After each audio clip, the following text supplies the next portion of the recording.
এটা বলা যাবে।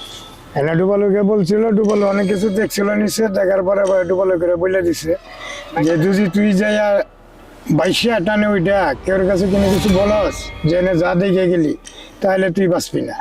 তারপরে ডুবালু বইলা দিয়েছিল, মানুষে মানে না, পরে দুই এক কথা বলার পরে ডুবালু মারা গেছে। টাঙ্গাইল জেলার ঘাটাইল থানার সাগর দিঘি, এটা শুধু একটা দিঘি নয়, এটা হচ্ছে রহস্যময় একটা জায়গা। এই রহস্যময় জায়গার উৎপত্তি কিভাবে হলো, কিভাবে শুরুয়াত হলো, এই বিষয়টা আমরা শুনবো। একজন সাধু বাবা আছে আমার কাছে, তার কাছ থেকে আমরা এই রহস্যময় জায়গা কিভাবে ঘটলো, কিভাবে কি হলো, সমস্ত কিছু আজকে আপনারা গল্পটা শুনবেন।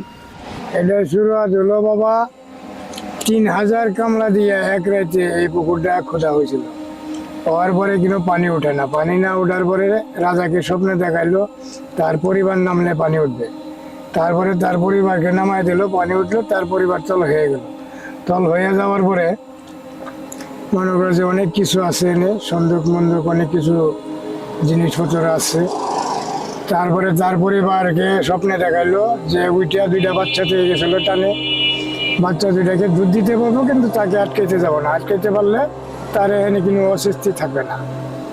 পরে ওই কন্যা ওইটা তার বাচ্চাকে দুধ খাওয়াইতো, পরে তার বাচ্চা তার মাকে আটকাইছিল। এই আটকার পরে আর তার মা আর এই দিঘিতে আর বাসে না, না বাসার পরে মানে তারপরে আর কোনো বংশধর নাই, সবই কোন রাষ্ট্র চলে গেছে, ভারত। এখনো এই দিঘির মধ্যে বহুত কিছু মালমাত্রা আছে, এখনো রাত্রে এই জায়গায় কোনো মানুষ আসে না। রাত্রে উঠতো বাচ্চাকে দুধ খাওয়ার জন্য, এটা মানুষও দেখতে পাইছে, রাজাও দেখতে পাইছে। পরে ওই যে রাজাকে স্বপ্নে দেখাই দিচ্ছিল যে তুমি ওকে আটকাইও না, ওকে আটকাইলে আর জীবনে পাবা না এবং কি এই জায়গায় থাকতে পারবো না। পরে আটকাইছেন দিয়ে পরিবর্তে যে নামছে, পরে আর বাসে নাই, আজ পর্যন্ত বাসে না। এবং রাজার বংশধর আজ পর্যন্ত হলে কিন্তু রাজার লতা ছন্দ কিন্তু বংশধর এই এলাকায় নাই। আমি শুনছি এখানে অনেকে মান্যত করে, অনেকেই মান্যত করে, এখন পর্যন্ত মান্যত করে, দুধ মান্যত করে, মুরগ দেয়, খাসা দেয়, যে যেটা মান্যত করে এটা এখনো করে। নারকেল হয় মান্যত কি এখানে? মান্যত পূর্ণ হয়, মান্যত পূর্ণ হয়। এখানে অলৌকিক কিছু একটা আছে, এটা আপনারা বিশ্বাস করেন, সবাই বিশ্বাস করে? হ্যাঁ, সবাই মানে পর্ত এলাকার অনেক দূর দূরাহি থেকেও মানুষের বিশ্বাস করে, মানত করে, আনে দেয়, মানত ফলে। সাগর রাজার কন্যা যে তোলাইছে, সাগর রাজার নামের উঠে গিয়েছে এখন পর্যন্ত। এখন তো মনে হয় যে সরকারের হাত করছে, সরকারের হাত। এখন তো আর কোনো লতা বংশ, কোনো আইলা ওয়ারিশ নাই। এই জায়গা যারা দেখতেছেন সম্পূর্ণ সরকারের হাতেই আছে। তবে এটাই কিছুদিনের ভিতরে যে গেট বানতেছে, এই খোলামেলা জায়গা এটা বন্ধ হয়ে যাবে। দক্ষিণ সাইডে ওই যে সাইডে কন্যা তোলাইছে, এই সাইডে একটা পার্কি হবে, বুঝছেন। আবার ওই দক্ষিণ সাইডে ওইদিকে স্কুল কলেজ মাদ্রাসা দিছে। আপনার নিজের পরিচয়টা যদি একটু আমারে বলতেন। আমার জন্মস্থান বাড়ি হলো ভারতের কাছে কলমাকান্দা থানার চৈতন্যপাড়া গ্রাম। আমি দেশ বিদেশে থাকি অলিদের মাজারে। আমার গুরুজন হলো চিটাগাং ফটিকছড়ি মাছ ভান্ডার বাবা নুসরাতুল নূর।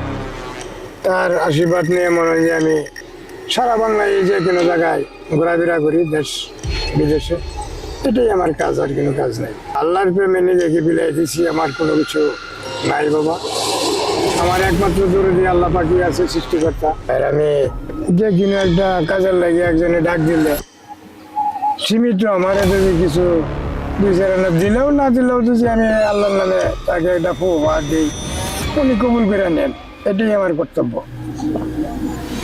তো দর্শক, আপনারা শুনলেন ঢাকা বিভাগের টাঙ্গাইল জেলার ঘাটাইল থানার সাগর দিঘি। এই দিঘিটা আসলে একটা রহস্যময় জায়গা। এই জায়গাতে মানুষ আসলে আসতে ভয় পায় দিনের বেলায়। তো যদি বলেন আপনারা আমি কিভাবে আসছি, আসলে আমি অনেক একটা সাহস নিয়ে আসছি যে না, এই যে জায়গাটা তুলে ধরা দরকার, এই জন্য আমি আসছি। তো আমরা এটা শুনবো যে এখানে আসার সতর্কবার্তা, সাগর দিঘি যে এই দিঘির যে একটা সম্মান, এই দিঘির সম্মানে এখানে কি কি কাজ একদমই নিষেধ, করা যায় না, করলে আসলে আপনার ক্ষতি হতে পারে। তো এই বিষয়টা আমরা সাধু বাবার কাছে শুনবো। এন বাবা কোনো খারাপ নেতে আসলে এবং কোনো খারাপ কাজ করতে চাইলে এটা এখানে চলে না। এখানে আসলে নেটটা পরিষ্কার আল্লাহর পাকের কাছে এক নতে এক মনে আসতে হইলে যে কোনো কাজে আসবেন, যে কোনো আশায় আসবেন, সেই আশা আল্লাহ পাক আপনার পূর্ণ করবো এই সাগর রাজার দিঘিতে।